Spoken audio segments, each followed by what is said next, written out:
విచిత్రమైన పదాలు కనిపెట్టడంలో దిట్టైనటువంటి జగన్మోహన్ రెడ్డి గారు మన రాజధానిగా కొత్త పదాన్ని అయితే సూచించారు. అసలు ఎలా చూడాలంటారమ్మా? మచిలీపట్నం, విజయవాడ, గుంటూరుని కలిపి మావి గన్ అంటూ ఆయన సృష్టించిన పదాన్ని ఎలా చూడాలంటారు?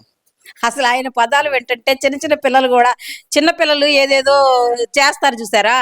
అసలు ఒక ముఖ్యమంత్రి స్థానం నుంచి దిగిన అంటే మాజీ ముఖ్యమంత్రి ఆయన ఈ పదాలు ఉచ్చరిస్తుంటే చూసే చిన్నపిల్లలు కూడా నవ్వుకుంటున్నారు అనమాట. ఈ మావి గన్నేంద్రా తిక్కలోడా లేకపోతే మంచోడా అని ఆ విధంగా ఆలోచిస్తున్నారు అనమాట. అసలు ఆయన అంటే ప్రతిదీ కూడా అంటే దాంట్లో ఆయన పేరును వెతుక్కుంటున్నాడు. జగన్ లో గన్ను ఉంది కదా, ఆ గన్ను ఎట్టోగట్ట నా పేరు వచ్చిందా లేదా అనే విధంగా ఎంత ఎనాలిసిస్ చేసి ఈ మూడు కలిపి వాడాడో మరి అర్థం కాలేదు. కానీ చాలా విచిత్రం. దీనివల్ల ఏంటంటే కరుడు గట్టిన కార్యకర్తలు కూడా అమ్మో వీడిని నమ్ముకుంటే మాకు చండాలంగా మా గురించి కూడా చెప్పుకుంటారని చెప్పి కార్యకర్తలుగా విరమించుకున్న వాళ్ళు కూడా ఉన్నారనమాట. మాకు దగ్గర సన్నిహితులే చెప్పారు ఇలాగా, నేను కరుడు గట్టిన కార్యకర్తను ఒకటి కోల్పోయాడని చెప్పేసి హాస్యంగా మాట్లాడుతున్నారు. అలా ఉందన్నమాట ఆయన ఉచ్చారణ. అంటే ఎందుకని అంటారమ్మా? అమరావతికి కేంద్రం చట్టబద్ధత కల్పించిన తర్వాత రాష్ట్రపతి ఆమోద ముద్ర కూడా వేసి గెజెట్ రిలీజ్ చేసిన తర్వాత కూడా జగన్మోహన్ రెడ్డి అదే నినాదాన్ని ఎందుకు కొనసాగిస్తున్నారు అనుకోవాలంటారు? వీళ్ళదంతా అంటే మూర్ఖత్వం అన్నమాట. మొండితనం, మూర్ఖత్వం అంతా ఏంటంటే ప్రజలకి ఎలా ఉపయోగపడాలి, అంటే ఒక రాజధాని కానీ ఏదైనా సరే ప్రజలకు ఉపయోగపడే బాటలో మనం నడుద్దాం అనే ఉద్దేశం ఉండదు. అంతా నేనే రాజు, నేనే మంత్రి, నేనే అన్నట్టు అంతా వన్ సైడ్ ఇదనమాట ఆయన పోకడంతా కూడా. కానీ అది చాలా రాజకీయంలో చాలా దెబ్బతింటది. అంటే ఒకసారి కాబట్టి ఆయనకి ఏదో ఛాన్స్ ఇచ్చారు, చూసినా గానీ ఇంక ఈయన ఆ పోకడ మాత్రం పోగొట్టుకోవట్లా. కాబట్టి ప్రజలు ఏంటంటే పూర్తిగా జీరోకి పడేస్తారు జగన్మోహన్ రెడ్డిని. ఇప్పుడు మొన్న తాడేపల్లి కార్యకర్తలతో కూడా మాట్లాడుతూ నేను వస్తే మావిగానే మన రాజధాని అంటూ ఆయన మాట్లాడటం, వాళ్ళు చప్పట్లో కొట్టడం ఎలా చూడాలంటారు? అసలు ఇదంతా అసలు అక్కడ బ్యానర్లు కూడా కట్టడం ఎలా చూడాలంటారు? ఇదంతా కూడా ఏంటంటే అది ఆయన సృష్టించుకున్న పేటిఎం బ్యాచ్ అనమాట. అది నిజంగా ప్రజల్లో నుంచి వచ్చిన ఇది కాదు. వాళ్ళ అంటే వాళ్ళకి ఫేవర్ గా మాట్లాడే వాళ్ళే మొన్న ఈ మధ్య వీడియోస్ కూడా వచ్చినాయి. అది మావిగన్ అనేది అది ఒక ఆఫ్టర్ ఆల్ వర్డ్ అని చెప్పేసి వాళ్ళు కూడా చెప్తున్నారు. కాకపోతే ఏంటంటే పేటిఎం బ్యాచ్ ని పెట్టుకొని ఆహా ఓహో అంటే జనాలు ఏదో అనుకుంటారని చెప్పేసి చేపిస్తున్నది. ఇదంతా డ్రామా అనమాట. ఇది ఎందుకంటారు ఆయన పదే అసలు రెచ్చగొట్టే వ్యాఖ్యలు? అమరావతి అనే పదం పలకటానికి కూడా ఆయన ఇబ్బంది పడటానికి గల కారణం ఏమనుకోవచ్చు అంటారు? అంటే అమరావతిని ఇక్కడ ఉంచితే అది చిరస్థాయిగా చంద్రబాబు నాయుడు గారికి పేరు వచ్చింది. ఎందుకంటే మోడీ గారు, చంద్రబాబు నాయుడు గారు ఆ రోజు శంకుస్థాపన చేశారు కాబట్టి ఆ పేరు అనేది వాళ్ళకి రాకూడదు అనమాట. ఎవరు చేసినా గానీ అమరావతి అనేది చంద్రబాబు నాయుడు గారు సృష్టించారు కాబట్టి చంద్రబాబు నాయుడు గారికి పేరు వచ్చింది కాబట్టి అది ఆ పేరు అనేది ఉండకుండా చేయాలనే ఉద్దేశం అనమాట జగన్మోహన్ రెడ్డిది. ఎందుకంటారు? ఇప్పుడు గతంలోనూ చూసాము, చంద్రబాబు 2014లో గమనిస్తే కనుక 2014 కానీ 15 కానీ అమరావతి రాజధానిగా ఉండాలి, అక్కడ 30,000 ఎకరాలు సరిపోదు, అవసరమైతే ఇంకా తీసుకోండి అన్నారు. సరే, అది అయిపోయిన తర్వాత 2019 అధికారంలోకి వచ్చిన తర్వాత ఇది మన రాజధాని కాదు, 3 ప్రాంతాలు అన్నారు. ఇప్పుడు మళ్ళీ అధికారం పోయిన తర్వాత మావిగన్ అంటూ కొత్త పనులు వెతుకున్నారు. ఎందుకంటారు? వీళ్ళన్నీ ట్యాప్ ఒక మాటలో ఎందుకు మాట్లాడుతున్నారు అనుకోవచ్చు అంటారు? అసలు ఆ మాటలు చూస్తేనే ప్రజల్లో ఉన్న నమ్మకం కూడా పోతుంది అనమాట.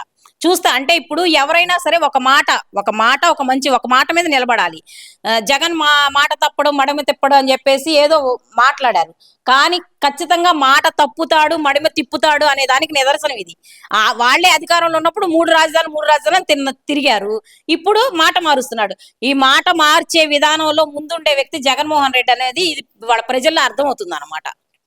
ఆయనేమో అసలుకి మామూలుగా కాదు, మేము వస్తే మాత్రం చంద్రబాబు నాయుడికి సినిమా చూపిస్తాము, రేపటి నుంచి పాదయాత్ర మొదలైతే ఇంకొక సంవత్సరంలో మేము మొదలు పెట్టగానే మా కార్యకర్తలందరూ సినిమా చూపిస్తారు అనే మాట జగన్మోహన్ రెడ్డి గారు చెప్తున్నారు కదమ్మా. ఈ సినిమాలు కూడా ఏందంటారు మధ్యలో? సినిమా చూపించటం ఏమో గానీ ముందు ఆయన చేసిన పనుల్ని కథలుగా బిట్లుగా సోషల్ మీడియాలో ట్రోల్ అవుతున్నాయి. అవి ఒకసారి చూసుకోమనండి. వీళ్ళు ఎవరికి సినిమాలు చూపించాల్సిన అవసరం లేదు, చూపించే అవకాశం కూడా వాళ్ళకి రాదు అనమాట. వాళ్ళకి రాదు. అసలుకి ఇప్పుడన్నా కాస్త ఏదో కొంతమంది మీడియా ముందుకు వచ్చి వాళ్ళ కార్యకర్తలు ఎవరన్నా మాట్లాడటానికి ధైర్యం చేస్తున్నారు. ఇక ముందు నెక్స్ట్ మళ్ళీ ఇంకొకసారి గనక జగన్మోహన్ రెడ్డి ఓడిపోయాడు అంటే కార్యకర్తలను కూడా పూర్తిగా కోల్పోతాడు అనమాట. ఆయన ఆ వ్యాఖ్యలు, ఆ విచిత్రమైన వ్యాఖ్యలు అవన్నీ చూసి కార్యకర్తలు కూడా వామ్మో మాకొద్దు ఈ నాయకుడు అని చెప్పేసి దండం పెడుతున్నారు. ఏబిఎన్ ఆర్కే గారి మీద జరుగుతున్న దాడి ఎలా చూడాలంటారమ్మా? అసలుకి ఆయన అయితే గనక సరే, అక్కడ వాళ్ళ ఇష్టం, అది వాళ్ళు మధ్య తేల్చుకుంటారు. మధ్యలో నారా భువనేశ్వర్ గారిని, అన్నా లెజినోవా గారిని, అలాగే బ్రాహ్మణి గారిని మేము తిడతాం, మేము తిడితే గనక వాళ్ళు బయటకు రావడానికి సిగ్గుపడతారంటూ ఒక ప్రముఖ నాయకురాలు రోజా మాట్లాడటం ఎలా చూడాలంటారు అసలుకి? ఆ రోజాకి విలువలు ఏమీ లేవండి. విలువలని విస్మరించి ఆమె బరి తెగించి రోడ్డున పడింది అనమాట. ఆమెని ఒక్కసారి ఆమె మాట్లాడిన దాని కింద కామెంట్స్ చూసుకుంటే ఆమె రెండోసారి మీడియా ముందుకి రాదు. అసలు ఆమెని జంతువుతో ఆ సమానంగా పోల్చుతున్నారనమాట. ఒక్కసారి ఆమె కామెంట్స్ చూసుకోమనండి. ఆమె ఒక్కసారి నోరేసుకొని మీడియా ముందు పడినంత మాత్రాన అదేదో ఆమె నాయకురాలైపోదు. ఇంకా నెక్స్ట్ ఇంకొకసారి ఓడిపోయింది అనుకోండి, అసలు ఆమెకి మీడియా ముందుకు వచ్చే అవకాశం కూడా ఉండదు. అది కొంచెం కాపాడుకుంటే బాగుంటది అనమాట. నాకు రాజకీయాల్లోకి వచ్చిన తర్వాత బీపీ షుగర్ వచ్చినాయి ఈ ఆలోచనలతో అని చెప్పి మరి ఆమె ఒప్పుకుంది కదమ్మా. మరి ఈ రకంగా మాట్లాడితే బీపీలు షుగర్లు రాకుండా ఏమవుతాయి? ఇప్పుడు నువ్వు న్యాయబద్ధంగా మాట్లాడితే బాగుంటది. న్యాయంగా కాకుండా నీ ఇష్టం వచ్చినట్టు నోటికి ఏదొస్తే అది వాగావనుకో అట్లాగే ఉంటది. బీపీలు షుగర్లు కాదు, ఇంకా వేరే రోగాలు కూడా వచ్చే అవకాశం ఉంది. కొంచెం జాగ్రత్తగా మాట్లాడితే బాగుంటది. అసలు రాజకీయాలకు సంబంధం లేని వీళ్ళ ముగ్గురు గురించి పదే వైసీపీ నాయకులు ఎందుకు ప్రస్తావన చేస్తున్నారనుకోవచ్చు అంటారు. భువనేశ్వర్ గారు అన్నా ఎప్పుడైనా సరే కుప్పం వెళ్ళినప్పుడు చంద్రబాబు నాయుడు గారు ప్రారంభించి చేస్తున్నారు తప్పితే మరి మిగతా ఎక్కడ రాజకీయ అంశాలు ప్రస్తావించట్లేదు. కానీ వీళ్ళ ముగ్గురిని ఎందుకని అసలు అన్నా లెజినోవా గారు బయటకు రావట్లేదు, బ్రాహ్మణి గారు బయటకు రావట్లేదు, వీళ్ళ ముగ్గురిని ఎందుకు టార్గెట్ చేస్తున్నారు పదే వైసీపీ నాయకులు అనుకోవాలంటారు? అంటే ఇప్పుడు చంద్రబాబు నాయుడు గారు, భువనేశ్వరి గారు కానీ, బ్రాహ్మణి గారు కానీ వీళ్ళందరూ ప్రజలకు ఉపయోగపడే పనులు చేస్తున్నారు అనమాట. ప్రజలకు ఉపయోగపడే పనులు చేసే వాళ్ళని అంటే ఇట్లాగా వాళ్ళ మనోభావాలను దెబ్బతీసే విధంగా మాట్లాడితే కనీసం వీళ్ళు అసలు బయటికి రాకుండా ఉంటారేమో, అప్పుడు అంటే వైసీపీకి ఫేవర్ గా మారిద్దేమో అనే ఉద్దేశంతో వాళ్ళు మాట్లాడుతున్నారు. కానీ ఎంత వాళ్ళని నిర్వీర్యం చేసినా కానీ వాళ్ళు ప్రజలకి ఒక మేలు చేయటానికి, అంటే ప్రజల డెవలప్మెంట్ కోసం చాలా కార్యక్రమాలు చేస్తున్నారు. వాళ్ళు గ్యారంటీగా మంచి కార్యక్రమాలు చేస్తారు. ఇంకా మళ్ళీ కూడా ఒక 30 సంవత్సరాల వరకు తెలుగుదేశం కూటమి ప్రభుత్వం ఉంటది. కూటమి ప్రభుత్వం వచ్చి ప్రజలందరికీ మంచి ప్రభుత్వంగా ఉండి ప్రజలకు మేలు జరిగిద్ది అనమాట. వీళ్ళని భూస్థాపితం ఖచ్చితంగా చేస్తారు.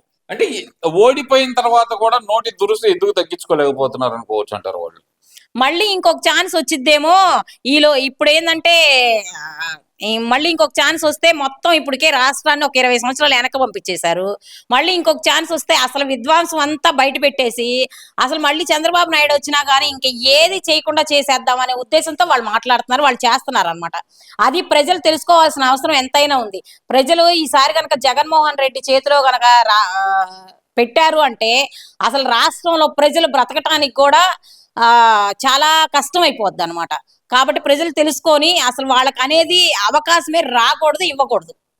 Thank you.